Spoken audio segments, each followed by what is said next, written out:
Hello, मेरा नाम है अभिषेक और स्वागत करता हूं बच्चों आप सभी का हमारे इस प्यारे से खूबसूरत से प्लेटफॉर्म पे जिसका नाम है जेआर कॉलेज। तो यार कैसा आप सभी लोग, आई होप आप लोग एकदम बढ़िया होंगे, आप लोग की पढ़ाई एकदम बढ़िया चल रही होगी। ठीक है। जैसा कि आपको पता है कि हमने शुरू किया हुआ है हमारे केमिस्ट्री के लेक्चर्स, सही है, जहां पर हम लोग ने हमारे ऑलरेडी 3 लेसन कंप्लीट कर लिए हैं। अगर आप लोगों ने कोई भी लेसन मिस किया हुआ होगा तो जरूर से जाके उसे चेक कर लेना। ठीक है। कौन कौन से लेसन हम लोग ने कंप्लीट किया वो बता देता हूं। मैंने कंप्लीट किया था सॉलिड स्टेट्स, ठीक है, फिर अल्कोहल, फिनॉल एंड ईथर और हाइड्रोजन डेरिवेटिव, ये 3 लेसन हमारे कंप्लीट है।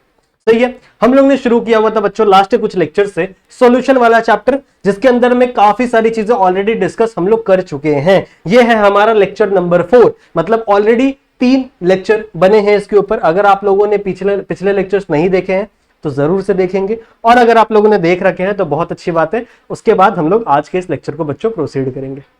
देखो लास्ट वाला जो लेक्चर था वहां पे हम लोग ने क्या पढ़ा था, वहां पे हम लोग ने हेनरीज लॉ को पढ़ा था। ठीक है। हेनरीज लॉ क्या होता है, हेनरीज कांस्टेंट क्या होता है, उसके जितने भी यूनिट्स थे सबको क्लासिफाई किए थे, सबको डिस्कस किए थे हम लोगों ने। सही है। उसके बाद उस हेनरीज लॉ के बेस पर हम लोग ने कुछ न्यूमेरिकल्स भी सॉल्व किए थे, वो मैंने आपको करके दिखाया था। आज बच्चों हम लोग पढ़ेंगे रॉल्ड्स लॉ को। ठीक है। रॉल्ड्स लॉ होता क्या है इसके बारे में समझेंगे, इसका स्टेटमेंट क्या है, इसका डेरिवेशन दिया हुआ है हम लोग को थोड़ा सा। ठीक है। तो डेरिवेशन को भी समझना है, वो सारी चीजें देखेंगे आज के लेक्चर में हम लोग। ठीक है। फिर आइडियल सॉल्यूशन क्या होता है, नॉन आइडियल सॉल्यूशन क्या होता है, तो उनकी बात बच्चों आज के इस लेक्चर में हम लोग करने वाले हैं। सही है। ठीक है।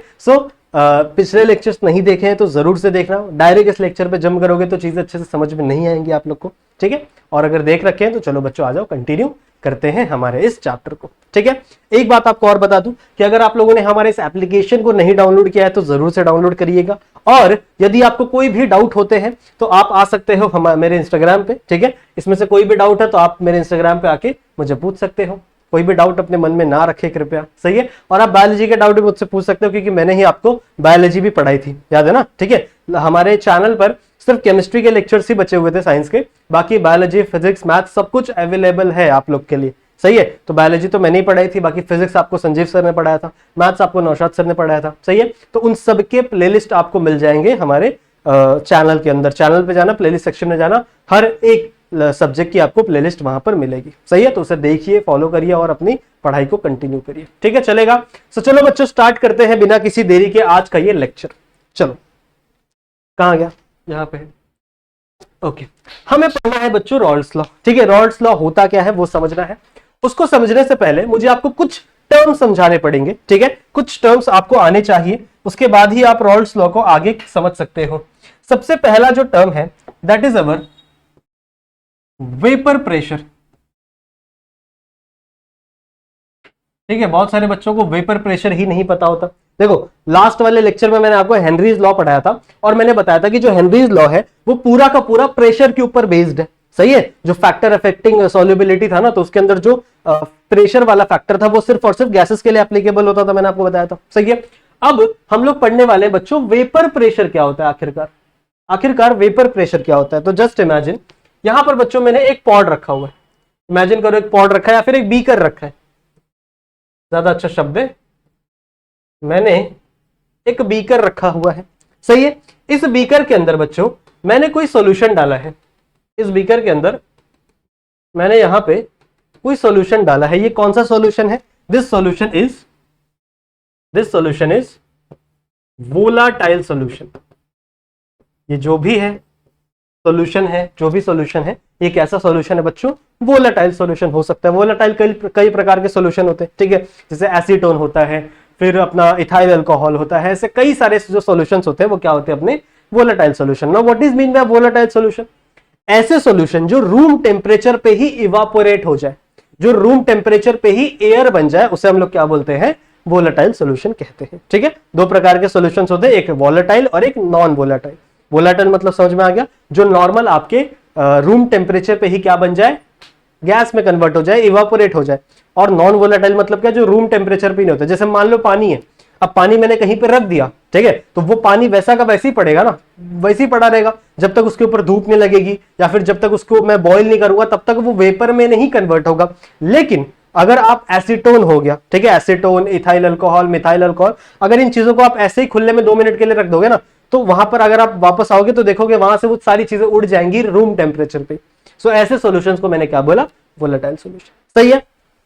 तो देखो बच्चों, जब वोलेटाइल सॉल्यूशन में से ये जो लिक्विड है, ये जो सॉल्यूशन है, जब ये वेपर बनता है, क्या बनता है, वेपर बनता है। अब ये वेपर बन रहा है तभी तो यहां से इवापोरेट हो रहा है। तो ये जो वेपर बन रहा है ना बच्चों, ये कुछ अमाउंट ऑफ प्रेशर, कुछ अमाउंट ऑफ फोर्स इस लिक्विड के ऊपर लगाता है। क्या बोला मैंने, आपका ये बीकर है, बीकर के अंदर भरा हुआ है वोलेटाइल सॉल्यूशन या फिर वोलेटाइल लिक्विड। सही है। अब ये वोलेटाइल क्यों है, क्योंकि ये बहुत ही जल्दी, बहुत ही आराम से वेपराइज हो जाता है। सही है। अब जब ये सॉल्यूशन वेपराइज हो रहा था, जब ये सॉल्यूशन क्या हो रहा था, वेपराइज हो रहा था, ये वेपर में कन्वर्ट हो रहा था, तो ये वेपर के मॉलिक्यूल, ये गैस के मॉलिक्यूल कुछ ना कुछ प्रेशर, कुछ ना कुछ फोर्स इस लिक्विड की सरफेस पे लगाते हैं बच्चों। समझ रहे हो, इस लिक्विड की सरफेस पे वो कुछ ना कुछ प्रेशर फोर्स लगाते हैं। इस प्रेशर को हम लोग कहते हैं वेपर प्रेशर। समझ रहे हो, क्योंकि ये कौन लगा रहा है, वेपर्स लगा रहे हैं, गैस मॉलिक्यूल लगा रहे हैं, वेपर्स लगा रहे हैं। तो ऐसे प्रेशर को, ऐसे फोर्स को हम लोग क्या कहेंगे बच्चों, वेपर प्रेशर। बात समझ में आ गई, बात समझ में आ गई, ठीक है। So this is the simplest thing. एक और चीज आपको समझनी है, दैट इज मोल फ्रैक्शन क्या होता है, या फिर आप कह सकते हो हाँ मोल फ्रैक्शन। अब देखो बचपन में आप फ्रैक्शन करते थे, याद है। एक भाई क्या हो रहा है, बचपन में बच्चों आप लोग फ्रैक्शंस करते थे। सही है। फ्रैक्शन मतलब क्या, कि भैया चार चीजें हैं तो उसको चार फ्रैक्शन में डिवाइड कर दो। एक सॉल्यूशन है, उसके अंदर चार चीजें, तो उसको चार फ्रैक्शन में डिवाइड कर दो। ऐसा करते थे ना हम लोग। जैसे मान लो मैंने बोला कि मेरे पास एक 80 पेन है और मेरे पास 20 पेन है। ठीक है, एक राजू नाम का लड़का है, उसके पास 80 पेन है, और श्याम नाम का लड़का, उसके पास 20 पेन है। इसका फ्रैक्शन निकालो। तो आप कुछ नहीं करोगे, आप इसको डिवाइड कर दोगे। सही है, इसको डिवाइड कर दोगे तो ये 2 1 जा 2 4 जा, तो 4/1 ये आपका फ्रैक्शन आ जाएगा। ऐसे निकालते थे ना फ्रैक्शन, ऐसे निकालते थे। तो कुछ सेम सी चीजें बच्चों यहां पर भी होती है। अगर आप किसी सॉल्यूशन की बात करो, ठीक है, अगर आप, हम लोग मोल फ्रैक्शन किसकी बात कर रहे हैं, सॉल्यूशन की बात कर रहे हैं। ठीक है, मोल फ्रैक्शन में हम लोग किसकी बात कर रहे हैं, यहाँ पे सॉल्यूशन की बात करें, क्योंकि बच्चों हमारे लेसन का नाम ही सॉल्यूशन है, तो हम लोग सॉल्यूशन की बात करेंगे। Now solution consist of 2 ingredient और 2 मॉलिक्यूल। 2 अलग अलग चीजों से मिलकर बना हुआ है हमारा सॉल्यूशन। कौन कौन सी चीजें हैं, ये हम लोग लेक्चर नंबर 1, लेक्चर नंबर 2 से डिस्कस करते हुए आ रहे हैं। यह है आपका बच्चों सॉल्यूट एंड सॉल्वेंट। सही बात है, ये क्या है आपका सॉल्यूट है और ये आपका सॉल्वेंट है। सही बात है। तो मतलब मैं कह सकता हूं कि आपका जो सॉल्यूशन है वो 2 फ्रैक्शन में बटा हुआ है, एक आपके सॉल्यूट के फ्रैक्शन में, एक आपके सॉल्वेंट के फ्रैक्शन में। बात समझ में आ रही है, मोल फ्रैक्शन की हम लोग बात कर रहे हैं। ठीक है, तो आप मोल फ्रैक्शन, हम लोग सॉल्यूशन में बात कर रहे हैं। तो आपका सॉल्यूशन 2 चीज में बटा हुआ, 2 चीजों से मिलकर आपका सॉल्यूशन बनता है। एक है आपका सॉल्यूट और एक है आपका सॉल्वेंट। सही है। तो इसका मतलब अगर मुझे फ्रैक्शन निकालना पड़ेगा, अगर मुझे किसी भी सॉल्यूशन का फ्रैक्शन निकालना पड़ेगा, तो मतलब मैं सॉल्यूट की ही बात करूंगा और मैं सॉल्वेंट की ही बात करूंगा और इन दोनों की फ्रैक्शन की ही बात करूंगा। सही बात है, ठीक है। अच्छा, इसमें से आप किसी को भी x1 और x2 मान लो।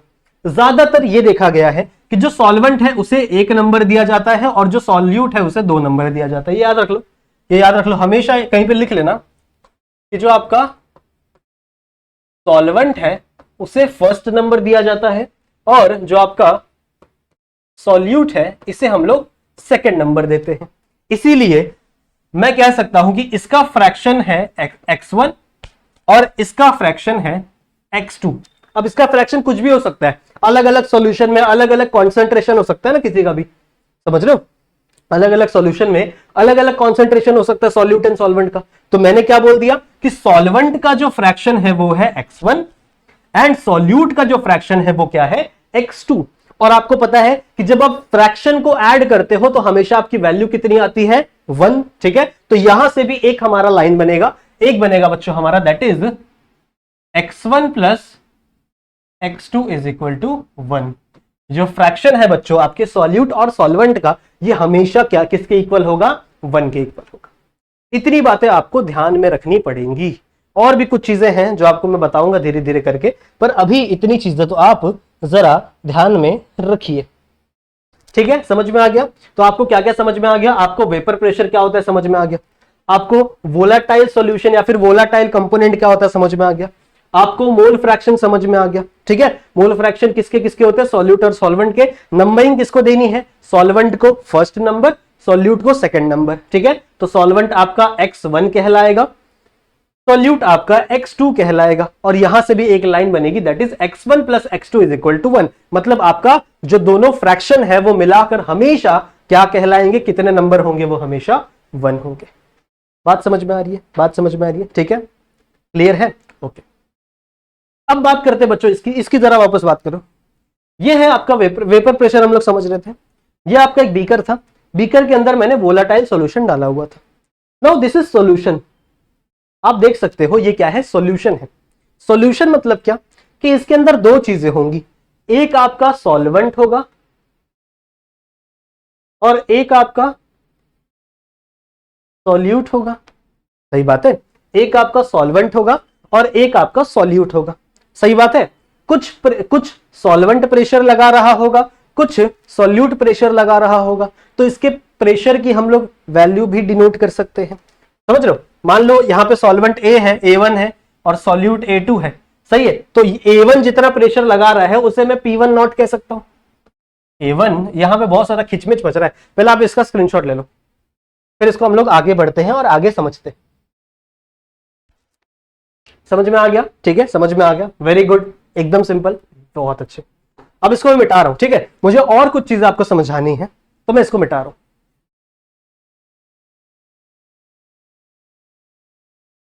एक डायग्राम मिटाते, अच्छा डायग्राम बनाते, इसको ही मिटाते। Okay okay okay okay okay okay, सुनो ध्यान से सुनो। मैंने क्या बोला, मैंने क्या बोला बच्चों, कि एक है आपका बीकर, ये है आपका बीकर, सही है। इस बीकर के अंदर भरा हुआ है वोलाटाइल सॉल्यूशन। क्या भरा हुआ है, वोलाटाइल सॉल्यूशन भरा हुआ है। नाउ वोलाटाइल सॉल्यूशन से आपको एक चीज दिमाग में आ रही है, इट इज सॉल्यूशन। तो इसका मतलब इसके अंदर दो चीजें प्रेजेंट होंगी, इसके अंदर बच्चों दो चीजें प्रेजेंट होंगी, एक होगा आपका सॉल्वेंट और एक होगा आपका सॉल्यूट, ठीक है। एक होगा आपका सॉल्वेंट और एक होगा आपका सॉल्यूट।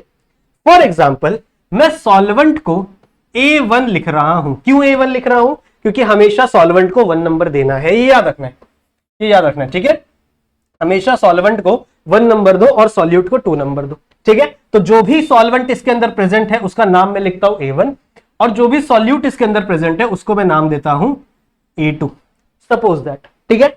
अब इसके अंदर दो मॉलिक्यूल है, इसके अंदर सॉल्वेंट के मॉलिक्यूल भी हैं और इसके अंदर सॉल्यूट के मॉलिक्यूल भी हैं, दोनों ही वेपर प्रेशर बन रहे हैं, सॉरी वो दोनों ही वेपर बन रहे हैं, ठीक है। सॉल्वेंट भी वेपर बन रहा है, सिमिलरली आपका सॉल्यूट भी वेपर बन रहा है, दोनों वेपर बन रहे हैं, सही है। और दोनों ही अपना अपना कुछ प्रेशर लगा रहे हैं। जो टोटल प्रेशर है वो तो P है, जो टोटल प्रेशर क्या है वो तो क्या है आपका P है।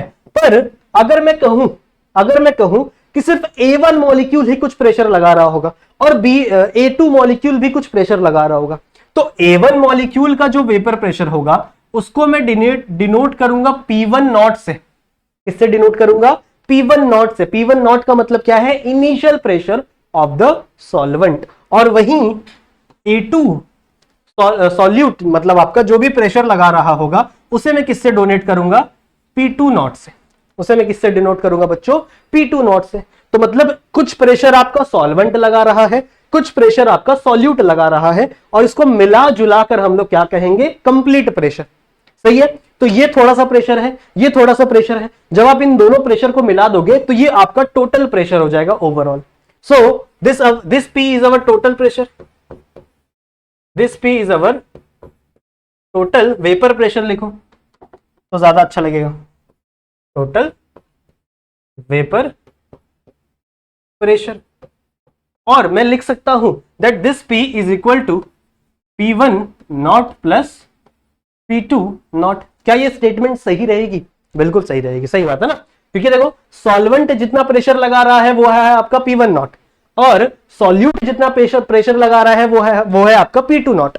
सही है, और इन दोनों को ही मिला के तो पूरा आपका सॉल्यूशन बना है। तो मतलब पूरे सॉल्यूशन का प्रेशर आपका क्या है, टोटल वेपर प्रेशर, और इन दोनों का प्रेशर क्या है आपका, पार्शियल प्रेशर। सही है, इस प्रेशर को हम लोग क्या कहेंगे, it is a partial pressure. सही है, तो ये है आपका partial pressure of solvent and this is partial pressure of solute. सही है, तो लिख सकते हो यहां पे, तो नीचे करके लिख देता हूं, this is the partial vapour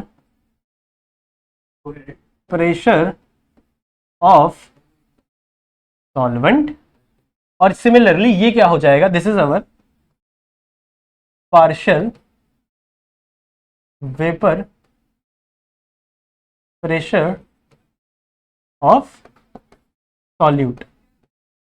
सही बात है, सिंपल है, समझ में आ गया। क्या बोला मैंने, समझ में आ गया। मैंने कहा बच्चों कि यहां पे आपका कुछ ना कुछ वेपर प्रेशर लग रहा है पूरे के पूरे सॉल्यूशन का। पूरे सॉल्यूशन का जो वेपर प्रेशर है वो क्या है आपका, टोटल वेपर प्रेशर यानी P। बात समझ में आ गई। Now this solution is made up of two different component, that different component are solvent and solute. Sorry, हाँ, सॉल्वेंट एंड सॉल्यूट। सॉल्वेंट को मैंने A1 कहा, सॉल्यूट को मैंने A2 कहा। क्यों, 1 नंबर हमेशा हम लोग सॉल्वेंट को देंगे और सॉल्यूट को 2 नंबर देंगे, बस ये याद रखना है, ये चीज याद रखनी है। ओके, जितना प्रेशर सॉल्वेंट लगा रहा है उसे मैं क्या कहूंगा, P1 नॉट, और जितना प्रेशर आपका सॉल्यूट लगा रहा है उसे मैं क्या कहूंगा, P2 नॉट। सही है, तो मैं कह सकता हूं कि इन दोनों प्रेशर को अगर मैं ऐड कर दूं, इन दोनों प्रेशर को अगर मैं ऐड कर दूं तो वही है आपका टोटल वेपर प्रेशर।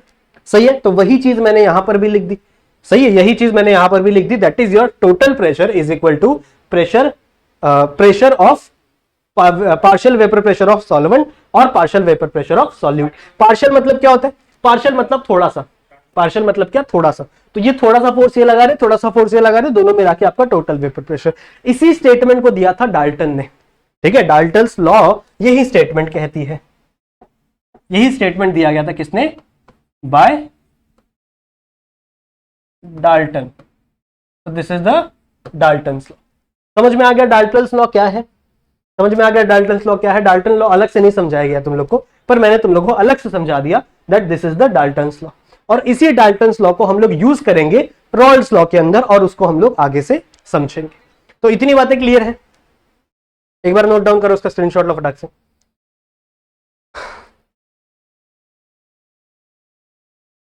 इतनी बातें क्लियर है, ठीक है। अब चले रॉल्स लॉ की तरफ, चलो आ जाओ, let's move to Raoult's law.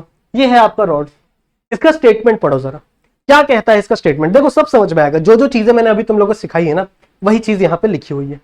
It states that the partial vapour pressure of any volatile component, किसी भी वोलाटाइल कंपोनेंट का जो पार्शियल वेपर प्रेशर होगा, यानी आपका P, समझ रहे हो, इसे आप P1 भी कह सकते हो, सिर्फ एक एक की बात करेंगे तो P1 हो सकता है। The partial vapour pressure of any volatile component of a solution, किसकी बात हो रही है, ये सॉल्यूशन की बात हो रही है। जैसा मैंने तुम लोगों को समझाया, ये जो वोलाटाइल कंपोनेंट है ये पूरा का पूरा सॉल्यूशन है। ठीक है, ये पूरा का पूरा क्या है, सॉल्यूशन है, और इस सॉल्यूशन के अंदर अलग अलग कॉन्स्टिट्यूएंट होंगे, सॉल्यूट भी होगा और सॉल्वेंट भी होगा। ये इज इक्वल टू, ये किसके बराबर है बच्चों, is equal to the vapour pressure, किसके इक्वल होगा बच्चों, ये the vapour pressure of pure component multiplied by mole fraction of the solution. ठीक है, अब देखो मोल फ्रैक्शन तो मैंने तुम लोगों को समझाया, पर ये प्योर कंपोनेंट क्या है, प्योर कंपोनेंट का वेपर प्रेशर क्या है।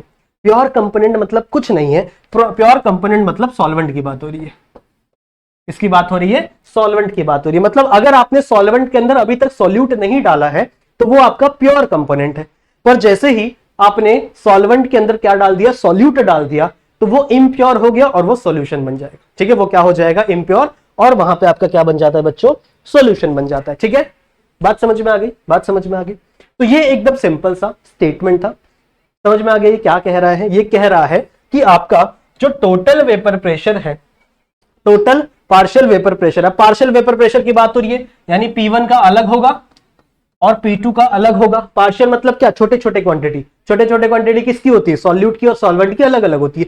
टोटल की बात हम लोग नहीं कर रहे, हम लोग सिर्फ अलग अलग की बात कर रहे हैं। So P1 and P2 are different partial pressure.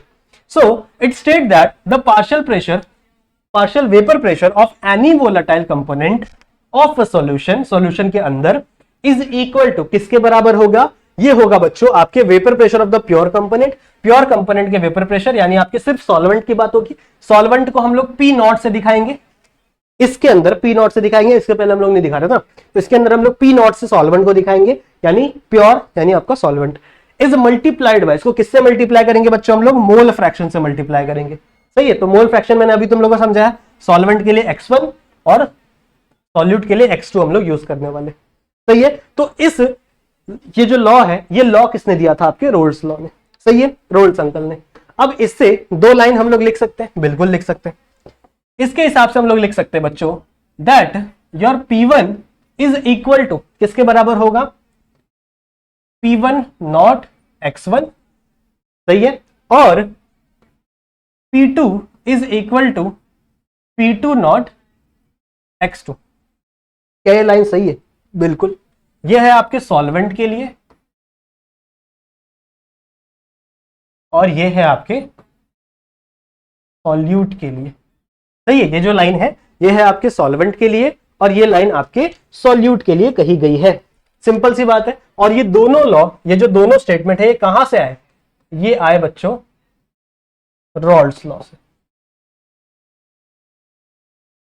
Rawls law से। क्लियर है, समझ में आ गया, बड़ा ही सिंपल है, बहुत ही सिंपल, यहां तक समझ में आ गया। यही चीज आपके रॉल्स लॉ ने कही है।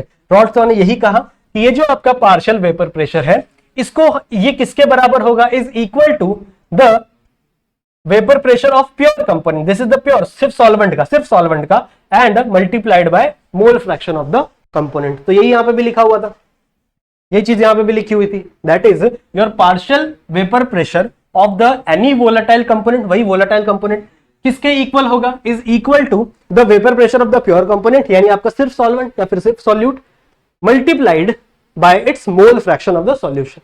ठीक है, समझ में आ गया। तो अगर हम लोग x1 में बात कर रहे हैं, मतलब फर्स्ट नंबर में बात कर रहे हैं, ध्यान से देखो, समझो ध्यान से, सब समझ में आएगा। अगर हम लोग सिर्फ 1 नंबर में बात कर रहे हैं तो हमारा प्योर सॉल्वेंट, प्योर क्या होगा, सॉल्वेंट होगा। और अगर हम लोग 2 में बात कर रहे हैं तो हमारा प्योर क्या होगा, सिर्फ और सिर्फ सॉल्यूट होगा। मतलब ये दोनों अलग अलग की बात हो रही है, और जब इन दोनों को आप मिला दोगे तो वो आपका सॉल्यूशन कहलाएगा। तो this is the statement of your Rawls law, या ये बनता है बच्चों आपके रॉल्स लॉ का मैथमेटिकल इक्वेशन। सही है, और इसको मैं दे देता हूं इक्वेशन नंबर 1 और इसको मैं दे देता हूं इक्वेशन नंबर 2। सही है। नो, अभी अभी हम लोग ने पढ़ा according to Dalton's law, according to Dalton's law, Dalton's law के मुताबिक, अभी मैंने आपको सिखाया था डाल्टन्स लॉ, कहां गया, प्रूव करके भी दिखाया था डाल्टन्स लॉ, कहां गया, this is the Dalton's law. तो according to Dalton's law your total pressure is equal to partial pressure of solute, sorry partial pressure of solvent because it is 1 and by partial pressure of solute. सही है, आप ऊपर भी 1 लिख सकते हो, नीचे भी 1 लिख सकते हो, चलेगा, ऐसे लिखो P1 प्लस P2। सही है। अब यहां पे क्या है, this is the total vapour pressure, और ये जो वेपर प्रेशर है सिर्फ और सिर्फ सॉल्वेंट का है, और ये जो वेपर प्रेशर ये सिर्फ और सिर्फ किसका है, सॉल्यूट का है। ये आप लिख सकते हो साइड में।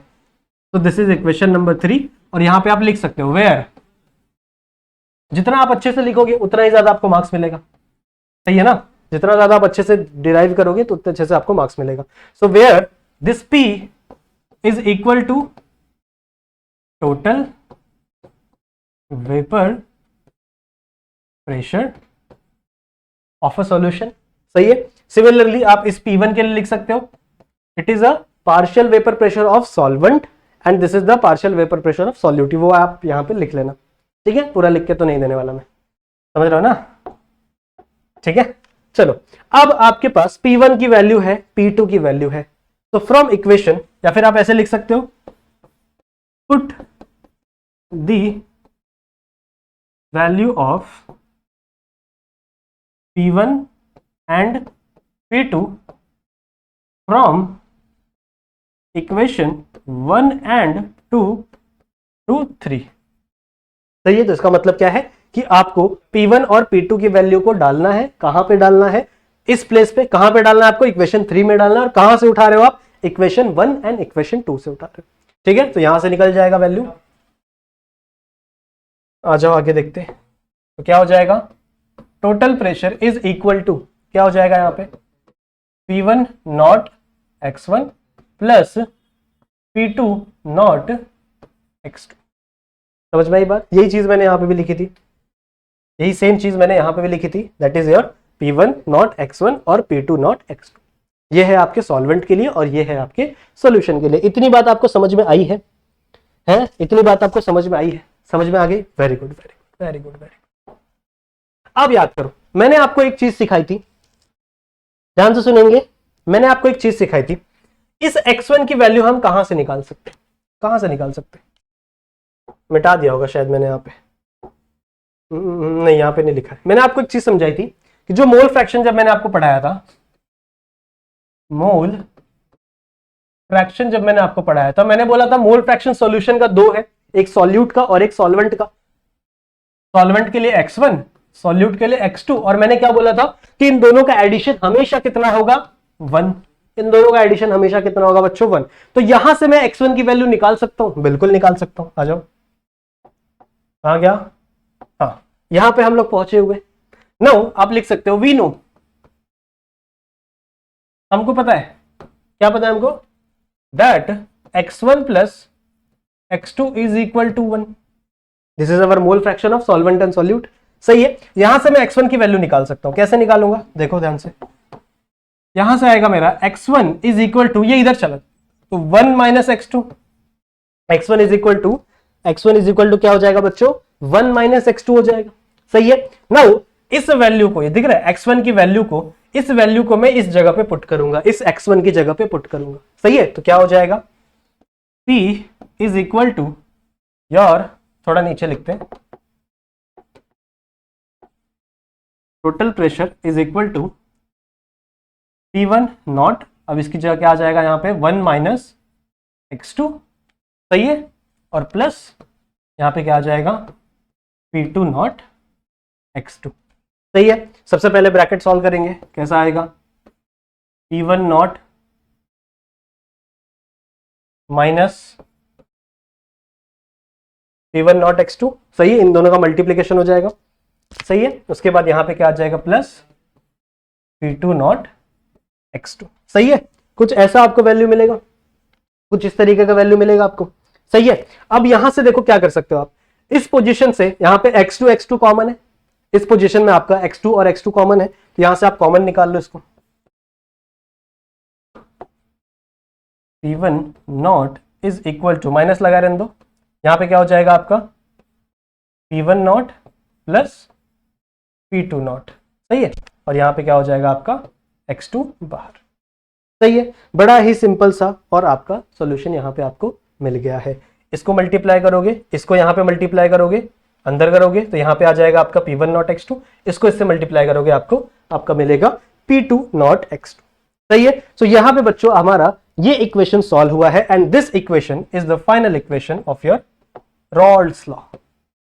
सही है, ठीक है, यही इक्वेशन है बच्चों आपके final equation of Rawls law. Clear है, इसको आप इंटरचेंज भी कर सकते हो। किस तरीके से इंटरचेंज करोगे, अगर मान लो इसको आपने आगे लिखा होता, इसको आपने पीछे लिखा होता, तो कुछ नहीं होता, यहां से प्लस माइनस चेंज हो जाता।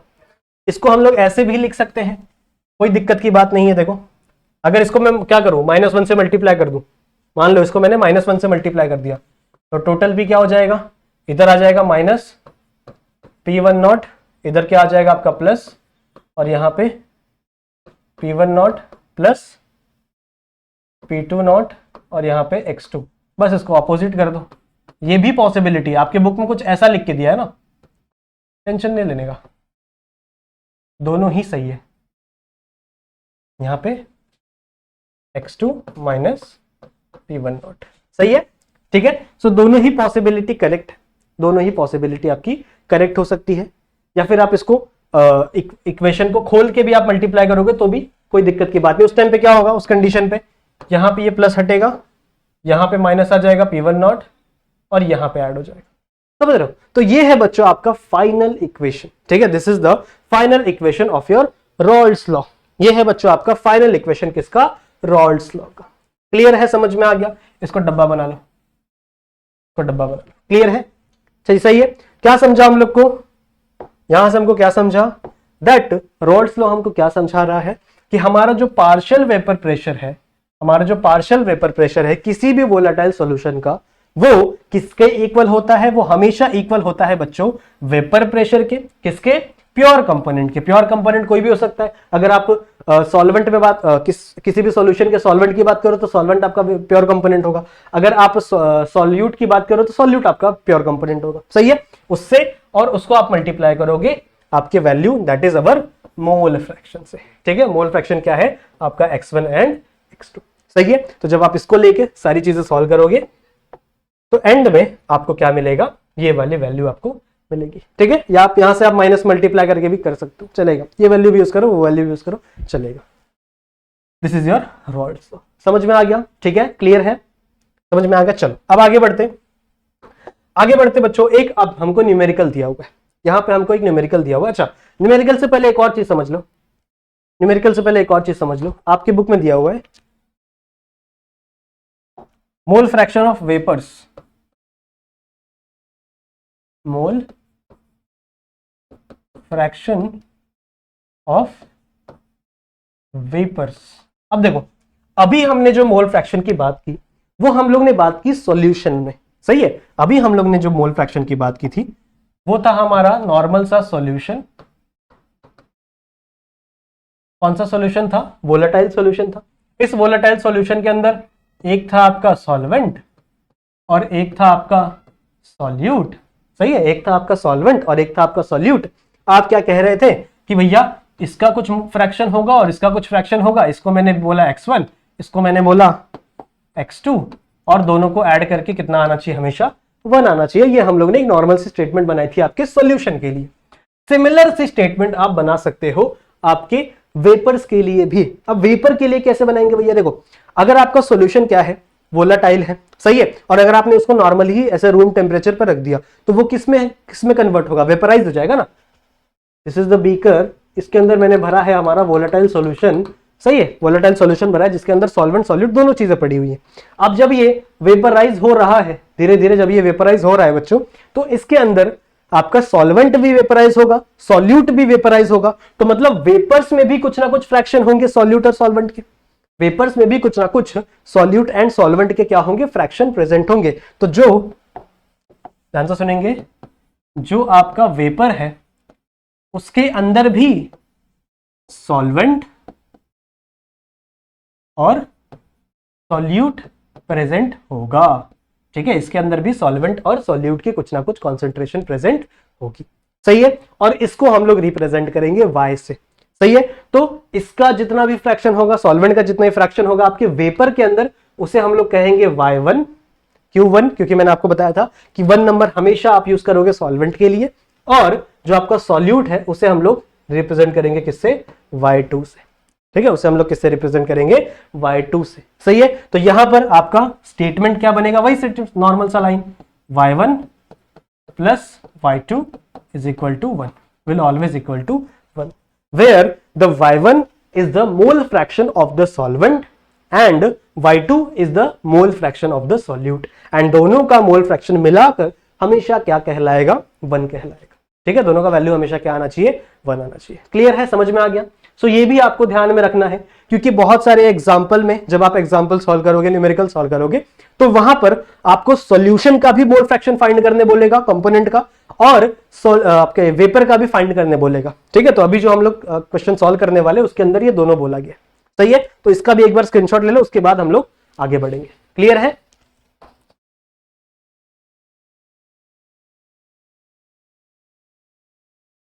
ठीक है, चले आगे, लेट्स गो। अब बात करते हैं इस न्यूमेरिकल की। आओ देखो क्या बोला है प्रॉब्लम 2.3 में। क्या बोला है? The vapour pressure of pure liquid A and B. ठीक है? 2 प्योर लिक्विड है, एक ए और एक बी। दोनों में से कोई भी सॉल्वेंट हो सकता है, कोई भी सॉल्यूट हो सकता है। क्या बोला इसने? एक का प्रेशर है आपका 450 mmHg और दूसरे का प्रेशर है बच्चों हमारा 700 mmHg। अब इसको बार में कन्वर्ट नहीं करना, जैसे हम लोग लास्ट लेक्चर में हेनरीज लॉ में उसको बार में कन्वर्ट कर रहे थे ना, तो यहां पे हमको बार में कन्वर्ट करने की कोई जरूरत नहीं है। ऐसा क्यों? क्योंकि लास्ट वाला जो हेनरीज लॉ था, हेनरीज कांस्टेंट था, उसकी यूनिट ही बार में आती थी, सही है, तो उसको हम लोग कन्वर्ट करना पड़ता था सॉल्व करने के लिए। लेकिन यहां पे इसको आप बार में कन्वर्ट करने की कोई भी जरूरत नहीं है, इसको आप mmHg में ले सकते हो नॉर्मली, ठीक है। रिस्पेक्टिवली एट 350 केल्विन, देखो टेम्परेचर का कोई यहाँ पे है नहीं काम, ठीक है, टेम्परेचर को भूल जाओ। क्या बोला है? Find the composition of liquid, यानी आपके सॉल्यूशन का कंपोजिशन, यानी कि x1 और y1, सॉरी x1 और x2, इसको अच्छे से लिखते हैं, x1 x2 ये है आपके लिक्विड का कंपोजिशन, एंड वेपर, वेपर का भी कंपोजिशन आपको फाइंड करना है, जो कि क्या है आपका y1 एंड y2, सही है। तो इन दोनों का आपको क्या करना है? कंपोनेंट फाइंड करना है, और यहां पे टोटल वेपर प्रेशर भी दिया हुआ है, कितना? 600 mmHg, ठीक है, 600 mmHg आपका टोटल प्रेशर भी दिया हुआ है। नाउ सिंपल सा रॉल्स लॉ का फॉर्मूला लगाओ भैया। रॉल्स लॉ का फॉर्मूला क्या कहता है? अभी हम लोग ने सॉल्व किया, कहां गया? अभी हम लोग ने सॉल्व किया ये वाला फॉर्मूला, ठीक है। सो इस वाले फॉर्मूला को हमें लगाना है और हमें सॉल्व, पहले हम लोग गिवन डाटा लिखना पड़ेगा कि कौन कौन सी चीजें गिवन है, उसके बाद ही हम लोग सॉल्व करेंगे इसको, ठीक है। तो सबसे पहला आपका गिवन डाटा, कौन कौन सी चीजें गिवन है? सबसे पहला P1 नॉट गिवन है, यानी आपका A का P1 नॉट ले लो, B आपका P2 नॉट ले लो। तो P1 not is equal to कितना है? 450 mmHg, सही बात है। फिर उसके बाद क्या है आपका? ये नहीं, ये 700 mmHg। P2 not is equal to 700 mmHg, सही है, समझ में आ रही है बात? अब आप क्या कर सकते हो?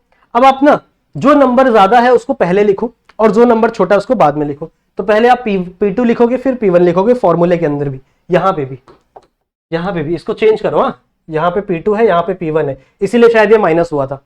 ऐसा सॉल्यूशन, ऐसा क्वेश्चन आया था और इसको हम लोग ने रिवर्स कर दिया था, सही है ना, इसको हम लोग ने रिवर्स कर दिया था, P1 इधर चला गया था, P2 इधर चला गया था, इसीलिए वो माइनस हो गया था, इसलिए कुछ ऐसा सॉल्यूशन, ऐसा क्वेश्चन बना था।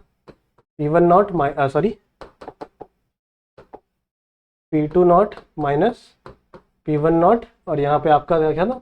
x2, सही है, प्लस P1 नॉट, ऐसा बना था आपका, क्योंकि इसको हम लोग ने आगे पीछे कर लिया था, क्योंकि P2 जो सेकंड प्रेशर होता है वो हमेशा ज्यादा होता है, सही है। तो ये आपका ज्यादा है, तो इसको इसमें से माइनस करेंगे हम लोग। और टोटल प्रेशर कितना दिया हुआ है? टोटल प्रेशर आपका दिया हुआ है 600 mmHg, तो यानी आपका नॉर्मल P कितना दिया हुआ है? 600 mmHg, सही है। What we have to find? You have to find the component of liquid, that is x1 and x2, and you have to find the component of vapor, that is y1 and y2, ये दोनों हमको find करना है। अब देखो normal जो हमारा formula है उससे तो हमें x1 मिल जाएगा, x2 मिल जाएगा, चलो फाइंड करते हैं। सबसे पहले हमें क्या लिखना है? अकॉर्डिंग टू रॉल्स लॉ के हिसाब से एक हमारे पास स्टेटमेंट है, that is total vapour pressure is equal to P2 not minus P1 not x2 plus P1 not, सही है। ये हमारे पास एक स्टेटमेंट है। अब यहां पे पुट करना है आपको वैल्यू। P2 नॉट का वैल्यू कितना है? 700, माइनस P1 नॉट का वैल्यू कितना है? 450, सही है। x2 अपने को नहीं दिया हुआ, x2 फाइंड करना है, x2 प्लस आपके पास P1 नॉट कितना है? 450, और आपके पास ये टोटल वैल्यू भी दिया हुआ है, टोटल जो P का वैल्यू ये भी आपको दिया हुआ है, कितना? 600, सही है। So now we have to solve this. कैसे होगा देखो, 600 इज इक्वल टू, ये x2 अंदर मल्टीप्लाई होगा, तो 700 x2 माइनस 450 x2 प्लस 450, सही है। अब सबसे पहले इन दोनों को माइनस करो, कितना आएगा देखो चेक करके, मैं तो कर ले रहा हूं थोड़ा सा फास्ट करने के लिए।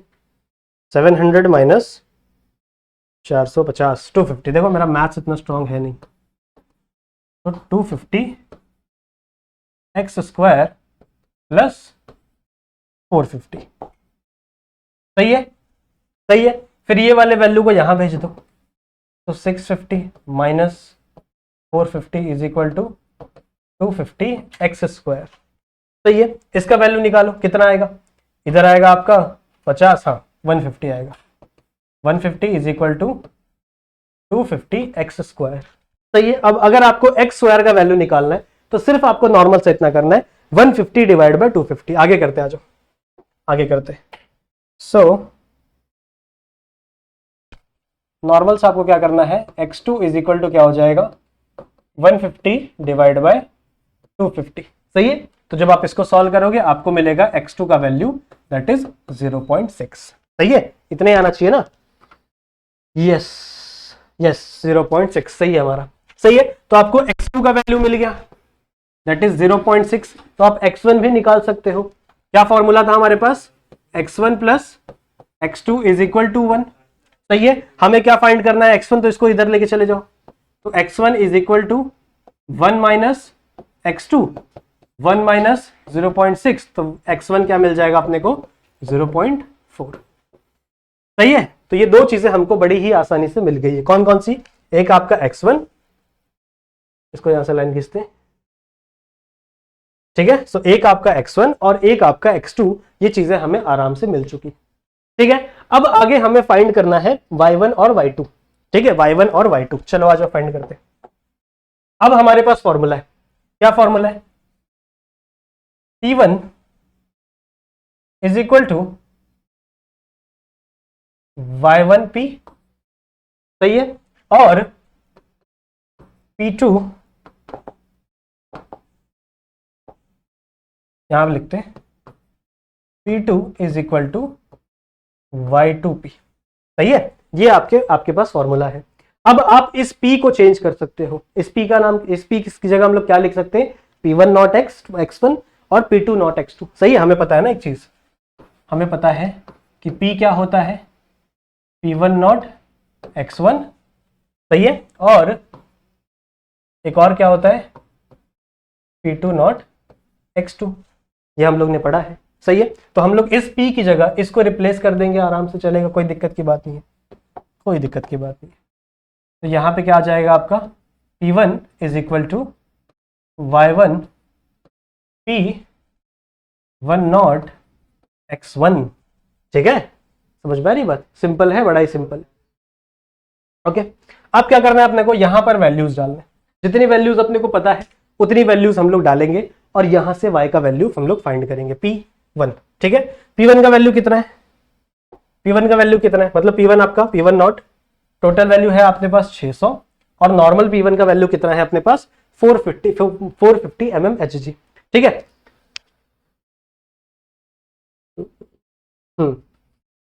ठीक है, चलेगा, चलो आ जाओ, चलो सॉल्व करते हैं। कितना आएगा अपना, यहां पे आएगा अपना P1 is equal to y1 P not 1 x1। सही है, y का वैल्यू निकालने के लिए हमको क्या करना पड़ेगा, इसको चेंज करना पड़ेगा। तो y1 इज इक्वल टू, ये P नॉट यहीं पे रहेगा, x2 यहीं पे रहेगा, और यहां पे आपका टोटल P आ जाएगा। टोटल P कितना है आपके पास, टोटल P है 600, कहां गया, यहीं पे था ना, टोटल P है आपका 600, P1 नॉट कितना है आपका 450। ठीक है, टोटल P है आपका 600, ये है आपका 450, डाल दो वैल्यू, आगे करें, आ जाओ आगे करते।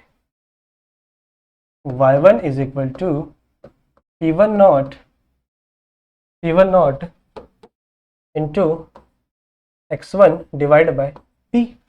सही है, this is total, this is 1, इसका वैल्यू कितना है, दिस इज 450। x1 का वैल्यू अभी हम लोग ने फाइंड किया, कहां गया, कहां गया x1, देखो x1 का वैल्यू अभी हम लोग ने फाइंड किया 0.4, तो यहां पे डाल देंगे हम लोग 0.4, और इसके नीचे आ जाएगा अपना 650। सही है, तो जब आप इसे सॉल्व करेंगे ना बच्चों, तो यहां पे आपको मिलेगा 0.3, करके देख लो, करके देख लेते हैं। 450 मल्टीप्लाई बाय 0.4, 180 आता है, 180 डिवाइड बाय 650, तो यस 0.3 आता है, मतलब 0.276 आता है, ऐसा कुछ आंसर आता है, 0.276 आता है। सही है, तो मतलब एक वैल्यू के बाद जो भी आपका वैल्यू उसको हम लोग बढ़ा के 0.3 अप्रोक्सीमेटली हम लोग 0.3 कर देते। तो आपको क्या मिल गया वैल्यू, y1 का वैल्यू क्या मिल गया, y1 is equal to 0.3। Similar तरीके से अभी मैंने आपको एक और चीज सिखाई थी, मैंने आपको बताया था बच्चों that y1 plus y2 is equal to 1। This is the fraction of your gas molecule. Simple सा, अगर आपके पास y1 है, आपको y2 निकालना है, तो क्या करोगे आप, y2 is equal to 1 minus y1 हो जाएगा। So 1 minus 0.3 is equal to 0.7। This is y2।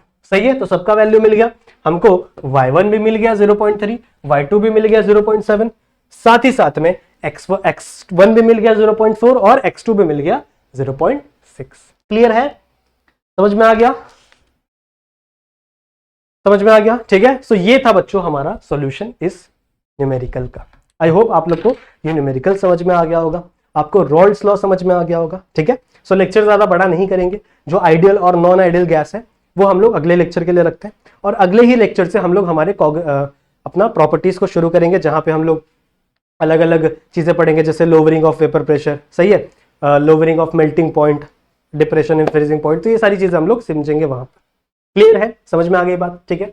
सो अगर आप लोगों ने लेक्चर यहां तक देखा है तो जरूर से वीडियो को लाइक करेंगे, ठीक है। चैनल पर नया है तो चैनल को सब्सक्राइब जरूर से करेंगे, और जो बेल आइकन है उसे भी ऑल पे सेट करेंगे। अपने दोस्तों तक इस वीडियो को फैलाएंगे, जितने भी आपके दोस्त हैं सबको बता दो कि हमारे चैनल पर केमिस्ट्री के लेक्चर्स लगातार आ रहे हैं, सही है, तो उन लोगों को भी नोटिफाई जरूर से कर देना।